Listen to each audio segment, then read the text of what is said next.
Grand Rising family, sorry about that. One of my children had the urge to call me. So we're gonna go ahead and keep going. Okay. Sorry about the interruption. Okay. Now I have to get back on track. Okay. So men of Galilee, why are you standing there staring at the sky? Jesus has gone away to heaven, and someday, just as he went, he will return. Okay. They um Okay, just make sure it's still recording. They were at the Mount of Olives. Okay, again, we're going to see the Mount of Olives possibly on this map as well. Okay, these maps that I'm going to show you. Okay, when this happened. So now they walked the half mile back to Jerusalem. Okay, so they walked back. Okay, and held a prayer meeting in an upstairs room of the house where they were staying. Okay, so that's very specific as to what happened. Okay, here's the list of those who were present at the meeting. Okay, so I'm gonna put this Bible right here to the side. I'm gonna pick up this phone real quick. And sorry. Okay, so the first thing that I did was look up a meeting, right? A meeting that happened. Um, because after it gives these names here that we're gonna read, okay, after it gives the names of these people that we're gonna read, it's gonna say something about 120. Okay.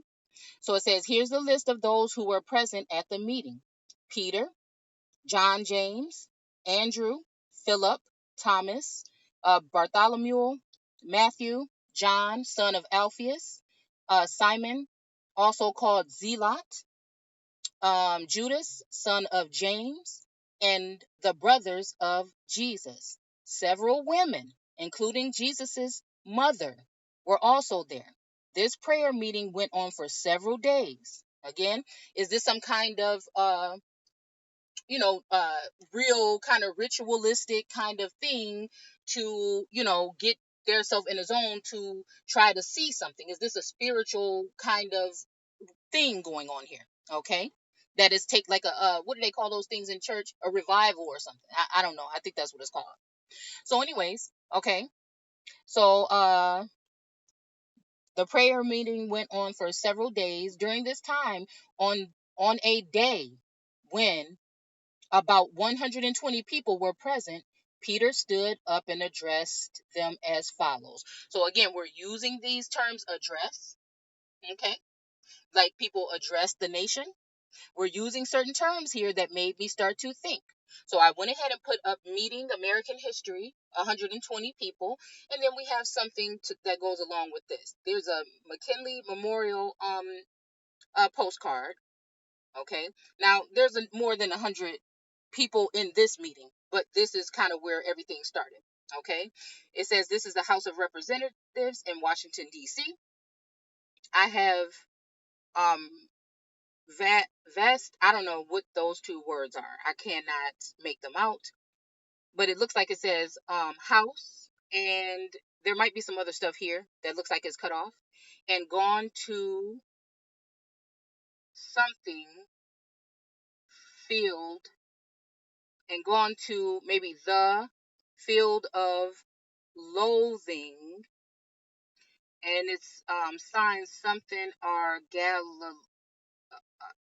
uh maybe it even says Hamps or Hampton, but it looks like it says it looks like it says something with a Gill, and then a mark at the top, so maybe another I, who knows. Okay, so then I looked up this, and this is talking about the first meeting, okay, of the House of Representatives. Okay, and it was on March 1789. Okay, and then it says a meeting in okay, so this is the first meeting, the first quorum, I don't know, meeting in Philadelphia, meeting in Washington D.C., and then what does it say here? Let's see, meeting in current chamber. Okay, again, is this okay, the house that they met in? Is this the chamber? Again, because I don't know, it says something about the 40 days had passed. I don't know if even 40 days would be, do you see what I'm saying? Because again, I'm not good with math right off the top of my head like that. Between November 17th and December 16th. I mean, I would think that that's like, 30 something, some odd days or whatever. Okay.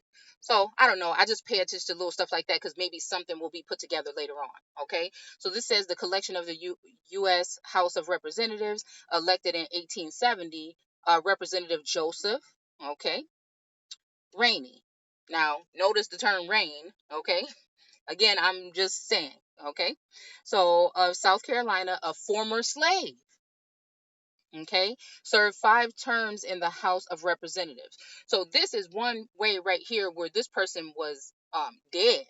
Okay, if he was a slave, that means that he was a property and he was not a living creature. Okay, but then I'm guessing he could have been brought to life.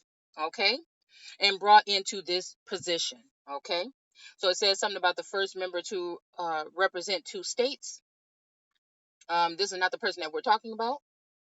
Okay. But we're going to go ahead and go through here and see if we can find some of these names, right? Okay. So this is just the rest of that. Okay, this was the rest of the stuff that was below that information there. Okay. But now we already see at 34 years old, Representative Philip Thomas. And in the Bible, it's funny because Peter is by itself. It says Peter, uh, comma, nothing. Below Peter is John, comma, James. So John and James are right next to each other. Okay, and then it goes down and says Andrew, comma, and his name is there by itself on his own line. But then you go down to Philip Thomas, Philip, comma, Thomas, and those names are right next to each other.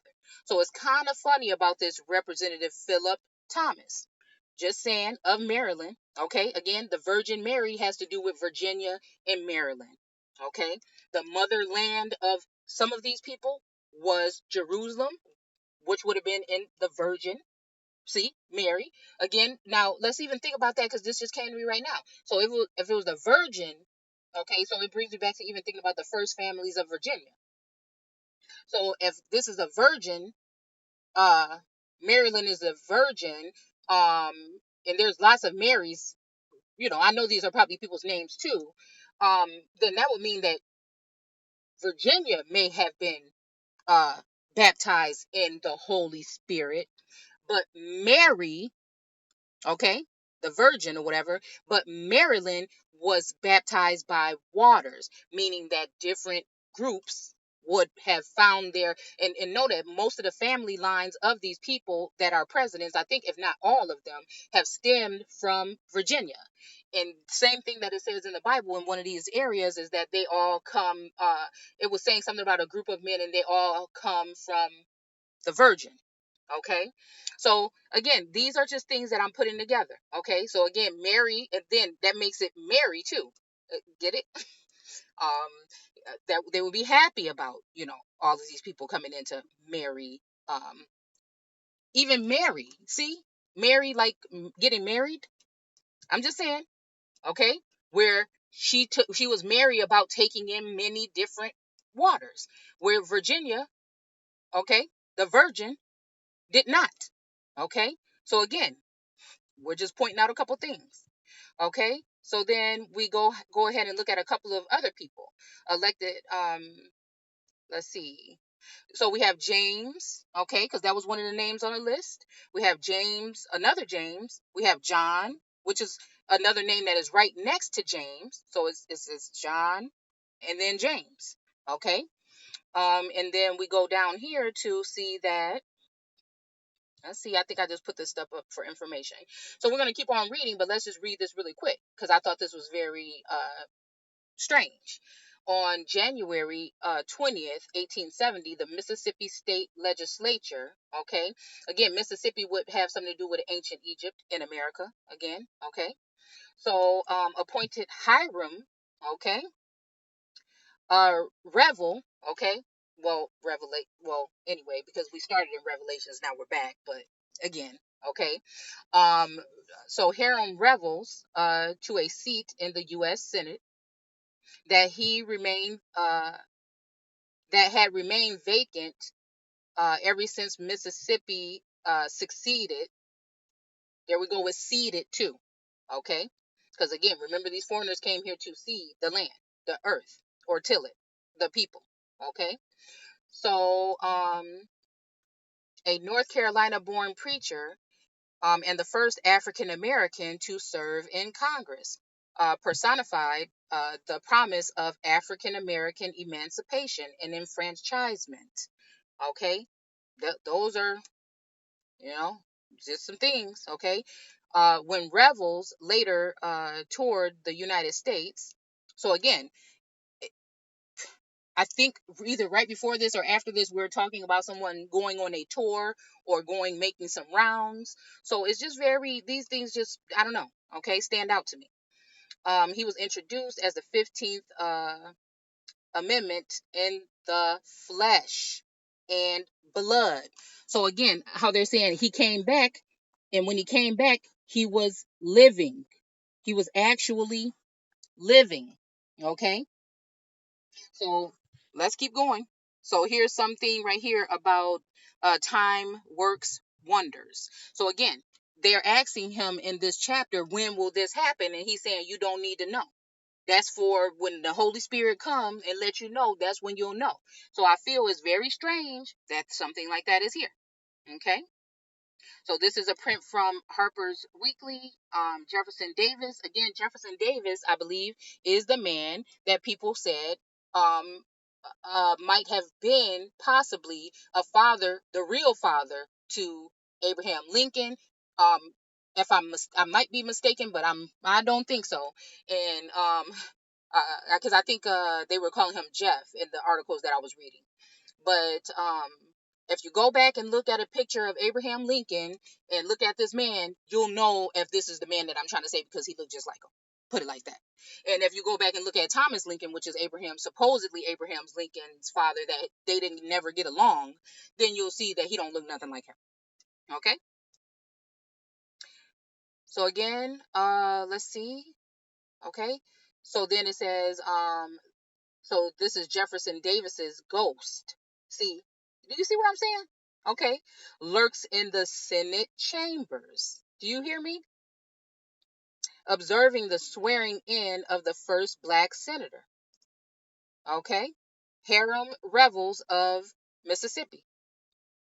Revel's importance is given Shakespearean proportions as Davis quotes the Villian Lago from the play of Othello. Because again, these writers are the same. Okay, y'all can just think what you want, but I'm just saying a lot of these writers have something to do with some things that's written in this book, I think. Okay. So again, 5 weeks after Revel's appointment as senator, Henry Wilson of Massachusetts escorted him to the front of the Senate chambers to take his oath on February 25th. Okay, so again, let's see, the crowded galleries rose almost in mass, and each particular neck, okay, was stretched to its utmost to get a view. Do you hear what I'm saying to you? Do you hear what I'm saying to you? Okay, I didn't even read this part, so I'm just a little bit excited. Okay. Because I got way more than this. Okay. So a curious crowd, colored and white. Again, this is what I feel like the carpet that is underneath George Washington's image in that Freemason. You can Google Illuminati George Washington, and you'll see the black and white checkerboard floor that's underneath his feet, that is over the casket that is representing those who have been cast away out of their position. And then that enmity or that step up between the dead that's in that dome earth, um uh little thing underneath his feet with the casket, you'll see a step up, and then you'll see that black and white checker floor. You'll see it in